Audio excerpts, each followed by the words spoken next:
والسلام علی سید المرسلین اما بعد فاعوذ باللہ من الشیطان الرجیم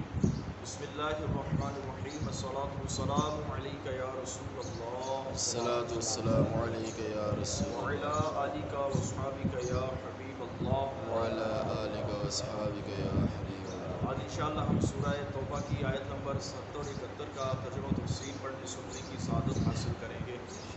اعوذ باللہ من الشیطان الرجیم بسم اللہ الرحمن الرحیم ألم يأتهم نبأ الذين من قبلهم قوم نوح وعاد وثمود وقوم إبراهيم وأصحاب مدين والمؤتفكات أتتهم رسلهم بالبينات فما كان الله ليظلمهم ولكن كانوا أنفسهم يظلمون۔ ترجمہ کنز العرفان، کیا ان کے پاس ان سے پہلے لوگوں یعنی قوم نوح اور عاد اور سمود اور قوم ابراہیم اور مدین اور الٹ جانے والی بستیوں کے کمینوں کی خبریں نہ آئیں؟ ان کے پاس ان کے رسول روشن نشانیاں لے کر تشریف نہ لائے تو کیا اللہ ان پر ظلم کرنے والا نہ تھا، بلکہ وہ خود ہی اپنی جانوں پر ظلم کر رہے تھے۔ یعنی منافقین کو گزری ہوئی امتوں کا حال معلوم نہ ہوا کہ انہوں نے ہمارے حکم کی مخالفت کی اور اپنے رسولوں کی نافرمانی کرنے پر کس طرح ہلاک کیا۔ قوم نوح جو طوفان سے ہلاک کی گئی، اور قوم عاد جو ہوا سے ہلاک کی گئی، اور قوم سمود جو زلزلے سے ہلاک کی گئی،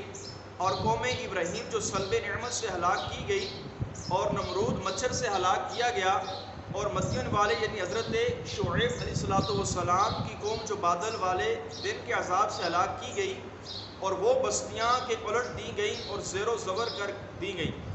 اور وہ قوم لوط کی بستیاں تھیں۔ اللہ تعالیٰ نے اس آیت میں ان 6 کا ذکر فرمایا کہ جس طرح یہ منافقین نبی کے پاک علیہ السلام کو جھٹلاتے ہیں، آپ کے فرامین کو جھٹلاتے ہیں، اسی طرح فرمایا ان سے پہلی قوموں نے بھی اپنے نبیوں کے ساتھ یہ معاملہ جب کیا تو اللہ تبارک و تعالیٰ نے کسی قوم کو ہوا سے، کسی کو زلزلے سے، اور کسی کو مچھر سے، اور کسی کو بادلوں سے ہلاک کیا، اس لیے کہ بلاد شام و عراق، یمن اور سرزمین عرب کے بالکل قریب ہے یہ جو بستی ہے جن کو اللہ تبارک و تعالیٰ نے ہلاک کیا ہے، ان میں ہلاک شدہ قوموں کے نشان باقی ہیں۔ عرب لوگ ان مقامات پر اکثر گزرتے رہتے ہیں۔ مزید ارشاد فرمایا کہ ان کے پاس ان کے رسول روشن نشانیاں لے کر تشریف لائے تھے، انہوں نے تصدیق کرنے کے بجائے اپنے رسولوں کی تکذیب کی، یعنی ان کو جھٹلایا ہے۔ جیسا کہ اے منافقو تم کر رہے ہو، لہذا تم اس بات سے ڈر جاؤ کہ کہیں انہی کی طرح تمہیں بھی مبتلا عذاب نہ کر دیا جائے۔ سابقہ لوگ اپنی بدعمالیوں کی وجہ سے برباد ہوئے، اور اللہ تبارک و تعالیٰ ان پر ظلم کرنے والا نہ تھا، کیونکہ وہ حکیم ہے، بغیر جرم کے کسی کو سزا نہیں فرماتا، بلکہ لوگ خود ہی اپنی جانوں پر ظلم کرتے ہیں کہ کفر کر کے اور انبیاء کرام علیہ السلام کو نہ مان کر خود ہی عذاب کے مستحق بنتے ہیں۔ فرمایا اللہ کی یہ شان نہیں ہے کہ اللہ اپنے بندوں پر ظلم کرے، تو اللہ تبارک و تعالیٰ جل جلالہ کی ذات کی طرف ظلم کی نسبت کرنا یہ درست بھی نہیں ہے، ناجائز ہے کہ اللہ تبارک و تعالیٰ ظالم نہیں ہے، بلکہ لوگ خود اپنی جانوں پر ظلم کرتے ہیں۔ فرشتوں کے بارے میں فرمایا گیا تھا کہ یہ معصوم مخلوق ہیں کہ اللہ تبارک و تعالیٰ سارے فرشتوں کو عذاب دے دے، تو فرمایا وہ ظالم نہیں ہے کہ وہ مالک ہے، اپنی ملکیت میں جو بھی چاہے تصرف کر سکتا ہے۔ والمؤمنون والمؤمنات بعضهم اولیاء بعض یأمرون بالمعروف وینہون عن المنکر ویقیمون الصلاة ويؤتون الزكاة ويطيعون الله ورسوله أولئك سيرحمهم الله إن الله عزيز حكيم۔ اور مسلمان مرد اور عورتیں ایک دوسرے کے رفیق ہیں، یعنی بھائی بھائی ہیں، بھلائی کا حکم دیتے ہیں اور برائی سے منع کرتے ہیں، اور نماز قائم کرتے اور زکوٰۃ دیتے ہیں، اور اللہ اور اس کے رسول کا حکم مانتے ہیں، یہ وہ ہیں جن پر عنقریب اللہ رحم فرمائے گا، بے شک اللہ غالب حکمت والا ہے۔ اس سے پہلی آیات کے اندر اللہ تبارک و تعالیٰ نے منافقین کے خبیث اعمال اور فاسد احوال بیان فرمائے ہیں، پھر اس عذاب کا بیان فرمایا جو اللہ تعالیٰ نے ان کے لیے دنیا و آخرت میں تیار کیا ہے۔ اس آیت سے مؤمنین کے اوصاف اور ان کے 6 اعمال اور ان کے اس اجر و ثواب کو بیان فرمایا ہے جو اللہ تبارک و تعالیٰ نے دنیا و آخرت میں ان کے لیے تیار فرمایا ہے۔ چنانچہ ارشاد فرمایا کہ مسلمان مرد اور مسلمان عورتیں ایک دوسرے کے رفیق ہیں، آپس میں دینی محبت اور الفت رکھتے ہیں، ایک دوسرے کے معین و مددگار ہیں۔ اللہ تعالیٰ اور اس کے رسول پر ایمان لانے، شریعت کی اتباع کرنے کا یہ ایک دوسرے کو حکم دیتے ہیں، شرک و معصیت سے ایک دوسرے کو مسلمان منع کرتے ہیں، فرض نمازیں ان کے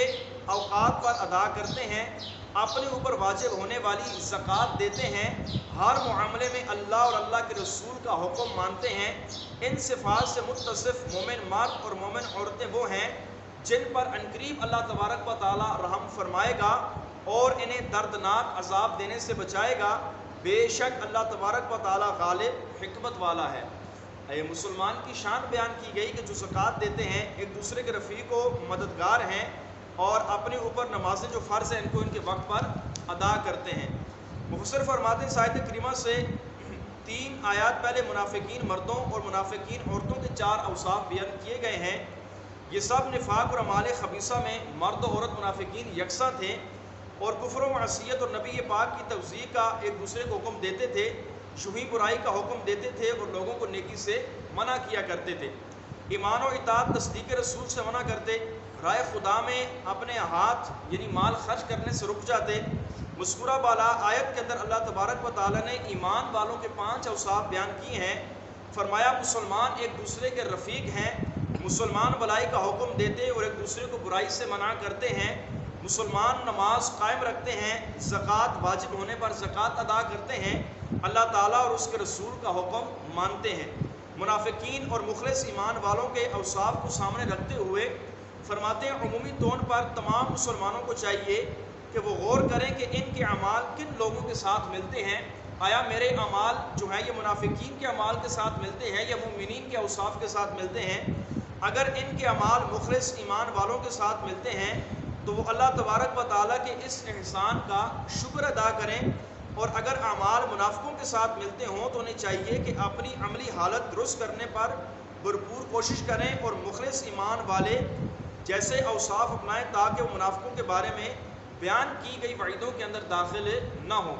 ہر مسلمان کو اپنے اوپر غور کرنا چاہیے، کیا میری نمازیں وقت پر ادا ہو رہی ہیں؟ کیا میں برائی سے منع کرنے میں کامیاب ہوتا ہوں، نیکی کا حکم دیتا ہوں؟ اسی طرح کیا میں اپنے مسلمان بھائیوں کا، جس طرح حدیث پاک میں فرمایا گیا کہ مسلمان کا بھائی ہے، اب بھائی سے مطلب یہ ہے کہ مسلمان کو دھوکہ نہیں دے سکتا، اس کے ساتھ جھوٹ نہیں بول سکتا، کسی بھی میدان پر اس کو نقصان نہیں پہنچا سکتا۔ کیا میرے اندر یہ سارے مذکورہ والا اوصاف پائے جاتے ہیں؟ فرماتے ہیں اگر یہ اوصاف پائے جاتے ہیں تو اللہ تبارک و تعالیٰ کا شکر ادا کریں، اگر نہیں پائے جاتے تو فرمایا اپنی حالت کو درست کرنے کی کوشش کریں۔ اس آیت میں بیان ہوا کہ مسلمان ایک دوسرے کے رفیق اور مددگار ہیں۔ حدیث پاک میں بیان ہوا کہ مسلمان نفاق اور اتحاد میں اتفاق اور اتحاد میں ایک عمارت کی طرح ہیں۔ چنانچہ حضرت ابو موسیٰ اشعری رضی اللہ تعالیٰ عنہ فرماتے ہیں نبی پاک علیہ السلام نے ارشاد فرمایا سارے مسلمان ایک عمارت یعنی دیوار کی طرح ہیں جس کا ایک حصہ دوسرے کو طاقت پہنچاتا ہے۔ آپ علیہ السلام نے اپنی انگلیوں میں انگلیاں ڈالی، یعنی مسلمان ایک دوسرے کے ساتھ اس طرح متحد ہیں جس طرح یہ انگلیاں دوسرے کے اندر پڑی ہوئی ہیں۔ حضرت نعمان بن بشیر فرماتے ہیں نبی پاک علیہ السلام نے ارشاد فرمایا مسلمانوں کی آپس میں دوستی، رحمت اور شفقت کی مثال جسم کی طرح ہے، جب جسم کا کوئی عضو بیمار ہوتا ہے تو بخار اور بے خرابی میں سارا جسم شریک ہو جاتا ہے، اسی طرح اگر ایک مسلمان کو تکلیف پہنچے تو سارے مسلمانوں کو تکلیف ہوتی ہے۔ لیکن آج کل معاملہ اس کے بھی برعکس ہمیں دیکھا نظر آتا ہے۔ اللہ تبارک و تعالیٰ مسلمانوں کے اتفاق اور اتحاد کی اہمیت سمجھنے اور آپس میں متفق و متحد ہونے کی، پیار و محبت کے ساتھ رہنے کی توفیق عطا فرمائے۔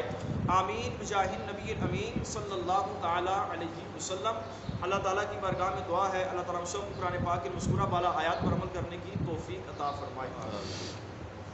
آمین۔ الحمدللہ۔